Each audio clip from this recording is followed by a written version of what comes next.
அன்புள்ளம் கொண்ட அனைவருக்கும் வணக்கம். இன்றைக்கு 11/3/2026 புதன்கிழமை.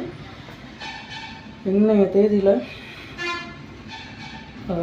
ஈரான், இஸ்ரேல், அமெரிக்கா போர் நடந்துகிட்ருக்கு. எரிவாயு அண்டு பெட்ரோல், டீசல் இதனுடைய விலைகள் மற்றும் பொருட்களுக்கு தட்டுப்பாடு உலகமெங்கும் நிலவிட்டுருக்கு. இதை நாம் எல்லாருமே தெரிஞ்சதான். நம்முடைய ஐஎன்டி கூட்டணி, அவங்க இந்தியா கூட்டணின்னு சொல்லிக்கிறாங்க. அது வெட்கக்கேடான விஷயம். நாம் கோமாளி கூட்டணி அப்படின்னு தான் சொல்லணும். ஸோ இந்த மாதிரியான நேரங்களில் உலகம் ஃபுல்லாகவுமே தட்டுப்பாடு ஏற்பட்டுருக்கிற ஒரு விஷயத்தை நம்மளும் அறிவு இருக்குது. ஸ்வதிய ஹியூமன் பீயிங்காக நம்ம எல்லாத்துக்குமே தெரியும். உலகம் ஃபுல்லாகவுமே இதுக்கு தட்டுப்பாடு எடுத்துகிட்ருக்கு அப்படின்றத மற்ற நாடுகள் எந்த விதமான நடவடிக்கை எடுத்துகிட்ருக்கு. ஸோ அப்படின்னு பார்த்தோம்னா இந்தியாவை விட மீதி எல்லாருமே ரொம்பவுமே பவர் டவுனாக தான் இருக்காங்க. So India Russia and Venezuela இந்த மாதிரியான கண்ட்ரிஸ்டிலேருந்து கிட்டத்தட்ட 40% 60% வரைக்கும் இம்போர்ட்டடை நம்பி தான் இருக்கும், மாற்று கருத்து இல்லை.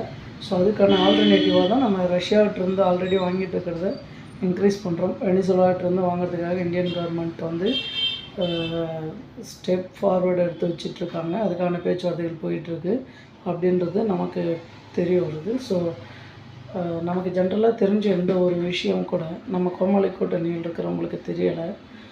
காரணம், நாடாளுமன்றத்தில் இன்றைக்கி எல்லாருமே அமளியில் ஏற்படுத்திட்டுருக்காங்க, ரகலை பண்ணுறாங்க.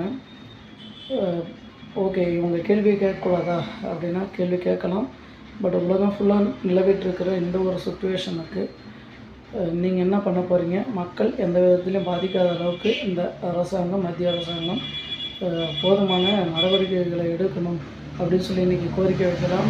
தொடர்ந்து 4 நாள் 5 நாள் ஒரு வாரம் இதுக்கான எந்த ஒரு ஸ்டெப்புமே எடுக்கலை. மக்களுடைய சிலிண்டரு, கேஸ், பெட்ரோல், டீசல் இதனுடைய தட்டுப்பாடுகள் தொடர்ந்து அதிகமாக தான் இருக்குது. விலைவாசியெல்லாம் ஏறிக்கிட்டு தான் இருக்குது. அப்படின்னா உலக நாடுகள் எங்கேயுமே ஏறல, இந்தியாவில் மட்டும்தான் ஏறிட்டுருக்கு. அப்படின்னா கம்பல்சரியாக ஆர்ப்பாட்டம், போராட்டம் பண்ணலாம். நாடாளுமன்றத்தில் எழுந்திரிச்சு கேள்வி கேட்கலாம், அமளியில் ஈடுபடலாம், நாடாளுமன்றத்தை முடக்கலாம். எல்லா உரிமையும் இருக்குது.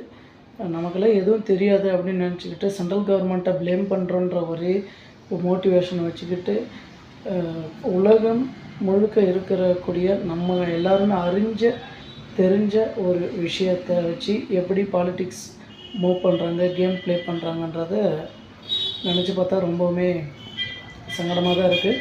பட் இருந்தாலும் இது நாம் எதிர்பார்க்கக்கூடிய ஒன்று தான். எங்கே போனாலும் India is poor country, India is lowest economic country, இதெல்லாமே